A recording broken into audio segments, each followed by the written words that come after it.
जय हिंद दोस्तों। आज की इस वीडियो में हम लोग बात करेंगे स्लेव डायनेस्टी के अगले शासक इल्तुतमिश के बारे में। पिछले क्लास में हम लोगों ने कुतुबुद्दीन ऐबक के बारे में फुली डिटेल में बात किया था और बताए थे आप लोगों को कि स्लेव डायनेस्टी और दिल्ली सल्तनत का जो फाउंडर था वो कुतुबुद्दीन ऐबक था। और ऐबक से रिलेटेड जो भी मेन पॉइंट्स थे, मेन फैक्ट्स थे, इम्पॉर्टेंट फैक्ट्स थे, सभी के बारे में हम लोग बात किए थे। और हम लोग मैंने आपको बताया था कि 1210 ईस्वी में क्या होता है, उसकी मृत्यु हो जाती है। उसके बाद क्या होता है दोस्तों कि कुतुबुद्दीन ऐबक के मरने के बाद, कुतुबुद्दीन के ऐबक के बाद ऐबक का पुत्र होता है। तो उसका पुत्र का जो नाम था उसका नाम होता है आराम शाह। तो ऐबक की मृत्यु के बाद इसके पुत्र यानी आराम शाह को गद्दी पर बैठा दिया जाता है। और गद्दी पर बैठने के बाद ये दोस्तों आराम शाह, नाम से ही लग रहा है आराम शाह, ये एक अयोग्य शासक था। यानी ये शासन करने योग्य शासक नहीं था, अयोग्य शासक था। जैसे तैसे करके 1 साल तक इसके द्वारा माना जाता है कि राजगद्दी चलाई जाती है, राजगद्दी पर बैठा होता है, शासन करता है। और ऐबक का जो दामाद था, मैंने आप लोग को बताया था कि ऐबक का दामाद जो है वो इल्तुतमिश था। इल्तुतमिश यानी कुतुबुद्दीन ऐबक ने अपनी पुत्री का विवाह इल्तुतमिश से करवा दिया था। तो ऐबक का जो दामाद था वो इल्तुतमिश था और इसके पुत्र का नाम था आराम शाह। तो इल्तुतमिश के द्वारा आराम शाह की जो है हत्या करवा दिया जाता है। और हत्या करने के बाद इल्तुतमिश जो है स्लेव डायनेस्टी का रियल फाउंडर बन जाता है। यानी स्लेव डायनेस्टी का अगला शासक इल्तुतमिश है। बीच में ये ऐबक का पुत्र आ जाता है, तो इसको हम लोग थोड़ा सा जान लिए इसके बारे में। अब हत्या करवाने के बाद इल्तुतमिश जो है वो शासन की बागडोर संभालता है। और दोस्तों बता दें कि ऐबक के समय इल्तुतमिश जो था वो क्या था, तो शासक बनने से पहले इल्तुतमिश बदायूं का जो था वो गवर्नर था। और इसे रियल फाउंडर ऑफ दिल्ली सल्तनत माना जाता है, क्योंकि ऐबक के द्वारा जो है वो 4 साल मात्र रूल किया जाता है, ज़्यादा वो नहीं कर पाता है। तो रियल फाउंडर ऑफ दिल्ली सल्तनत, वास्तविक संस्थापक जो है, इसे माना जाता है इल्तुतमिश को। और दोस्तों अगर बात करें तो ये जो है अपनी राजधानी दिल्ली को बनाता है। ऐबक की राजधानी जो था वो लाहौर थी। मैंने आप लोग को बताया था कि लाहौर को इसने राजधानी बनाया था और इल्तुतमिश के द्वारा दिल्ली को कैपिटल बनाया जाता है, दिल्ली को राजधानी बनाई जाती है। इसने 40 गुलामों का एक समूह बनाता है। वो मेन पॉइंट्स है कि इसके द्वारा 40 गुलामों का एक संघ बनाया जाता है जिसका नाम होता है दल चालीसा। दल चालीसा में 40 इंपॉर्टेंट गुलामों को ये बनाता है, एक संघ बनाता है, एक ग्रुप बनाता है, ताकि इस पर विश्वास जताया जा सके। वहाँ के जो अमीर थे, अमीर वो उन पर विश्वास इल्तुतमिश को नहीं था और इसलिए इसने अपने मुख्य 40 गुलामों का एक संघ बनाता है और इसका नाम दल चालीसा रखा जाता है। इसी को तुर्काने चहलगानी भी कहा गया है। उम्मीद करते हैं कि आपको यह सेशन समझ में आ रहा होगा। तो समझ में आया तो लाइक शेयर कमेंट जरूर कीजिएगा। तो दोस्तों मैंने आपको बताया कि इसने 40 गुलामों का एक संघ बनाया था जिसका नाम था दल चालीसा। चालीसा का मतलब 40 और दल का मतलब ग्रुप, और जिसे दल चालीसा को ही तुर्कान ए चहलगानी कहा जाता है। याद रखिएगा, आपसे एग्जाम में पूछ सकता है कि किसके द्वारा दल चालीसा का गठन किया गया था, किस स्लेव डायनेस्टी के शासक के द्वारा या फिर किस शासक के द्वारा। तो इल्तुतमिश के द्वारा 40 गुलामों का एक संघ बनाया जाता है जिसे दल चालीसा कहा जाता है। या फिर आपसे पूछेगा कि दल चालीसा का एक और नाम क्या है, दल चालीसा क्या कहलाती है, तो तुर्कान ए चहलगानी कहा जाता है इसको। अगर बात करें दोस्तों 1221 एडी, 1221 ईस्वी में क्या होता है कि मंगोल शासक, मंगोल का जो शासक था उसका नाम था चंगेज खां, वो मंगबरनी से उसका क्या हो जाता है, अनबन हो जाता है, उसकी लड़ाई हो जाती है, उसका झगड़ा हो जाता है। किस लिए होता है, अपनी पुत्री को लेकर के।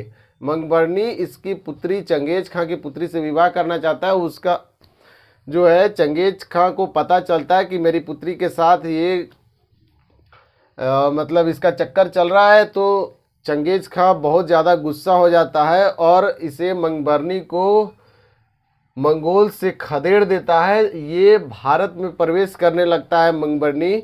ईरान का शासक था मंगबरनी और ये मदद के लिए जो है इल्तुतमिश के पास आता है। तो चंगेज खां इल्तुतमिश को कह देता है कि अगर मंगबरनी जो है मदद के लिए तुम्हारे पास आता है तो तुम इसकी सहायता मत करना, इसको शरण मत देना।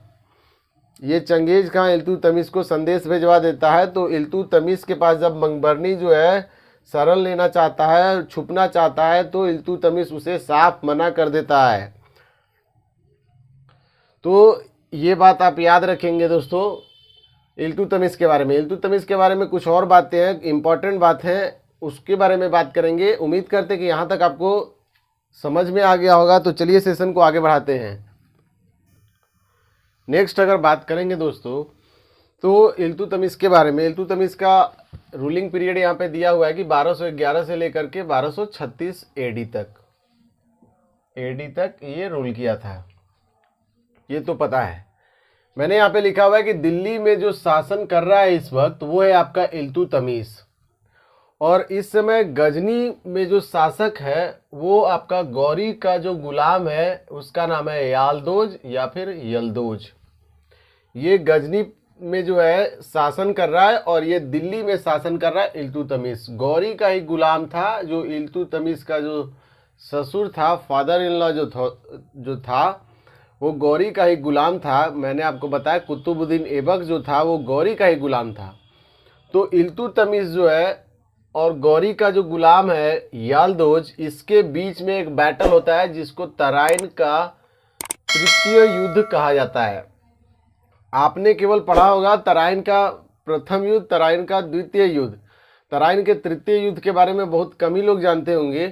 तो तराइन का तृतीय युद्ध हुआ था इन दोनों के बीच में, battle of Tarain, third battle of Tarain 1215 ईस्वी में, कहीं कहीं 1216 ईस्वी में भी लिखा हुआ मिलेगा आपको। तो 1215-16 ईस्वी के आसपास इल्तुतमिश और गौरी का गुलाम यालदोज के बीच में तराइन का थर्ड बैटल होता है। आपको याद रखना है किसके किसके बीच में थर्ड बैटल होता है, और इसमें इल्तुतमिश जो है वो आपको जीत जाता है और यालदोज की जो है वो हार हो जाती है।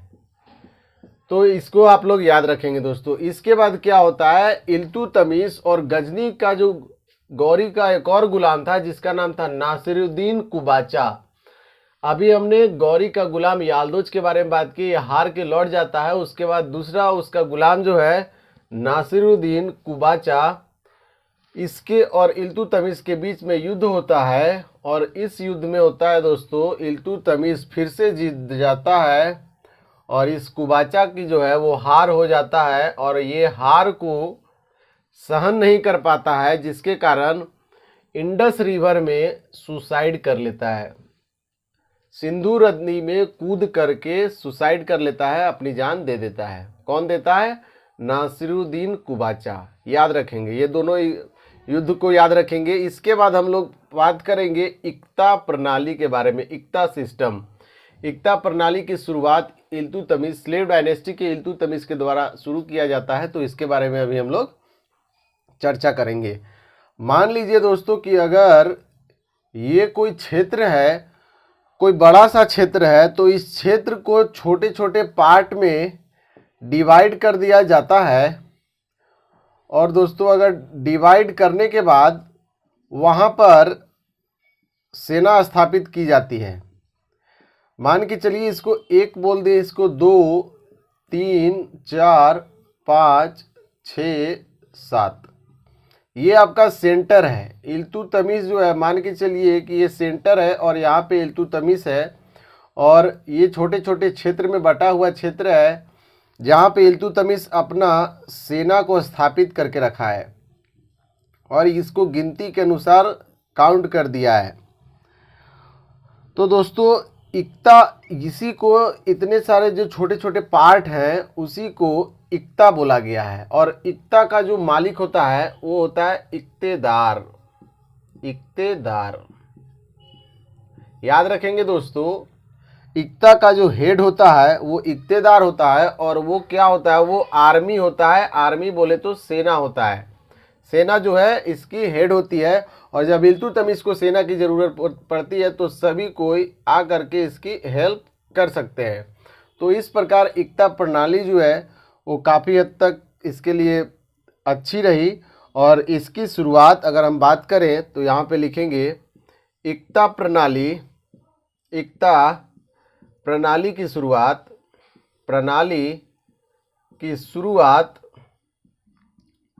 दिल्ली सल्तनत में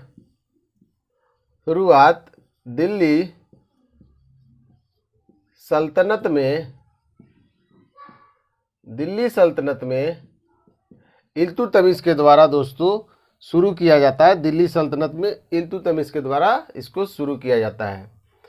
इल्तुतमिश के द्वारा शुरू किया जाता है, स्टार्ट किया जाता है, प्रारंभ किया जाता है, शुरू किया जाता है। मैंने आपको बताया, आपसे एग्जाम में पूछेगा कि दिल्ली सल्तनत में एकता प्रणाली की शुरुआत किसके द्वारा किया गया था दोस्तों, तो आपको जवाब देना होगा इल्तुतमिश। इल्तुतमिश के द्वारा दोस्तों 2 प्रकार के सिक्के का प्रचलन किया गया था। बात करेंगे दोस्तों इल्तुतमिश के द्वारा चलाए गए सिक्कों के बारे में। तो उम्मीद करते हैं कि आपको यहाँ तक बिल्कुल समझ में आ गया होगा। उम्मीद करते हैं कि सेशन आपको अच्छा लग रहा होगा। अच्छा लगे तो लाइक शेयर कमेंट जरूर कीजिएगा।